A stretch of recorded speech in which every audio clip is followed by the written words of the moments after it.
ओम श्री परमात्मने नमः। प्रभु श्रीमद् भगवद गीता।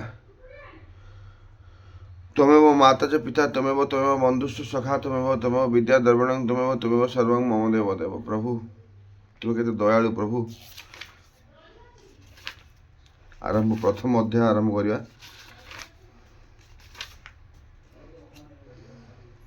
प्रथम अध्याय प्रथम श्लोक। ओम श्री परमात्मने नमः। श्रीमद् भागवत गीता अथ प्रथम अध्याय।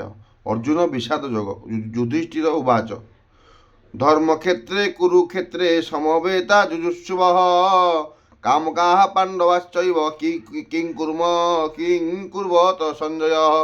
तामाने धृतराष्ट्र पचारे हे संजय धर्मभूमि कुरुक्षेत्र रे युद्ध करने इच्छा एकत्रित होइतिबा मोर ओ पांडु पुत्र माने कौन कले। संजय उवाच दृष्ट्वा तु पाण्डवानीकं व्यूढ दुर्योधनस्तदा आचार्यमुपसंगम्य राजा वचनमब्रवीत्। संजय कहले युद्धारंभ समय राजा दुर्योधन व्यूह रचना युक्त पांडव सेना को देखि द्रोणाचार्य पाखकू जाई कहले जय जगन्नाथ जय श्रीराम जय जय गीता प्रचार प्रसार करंतु प्रभु।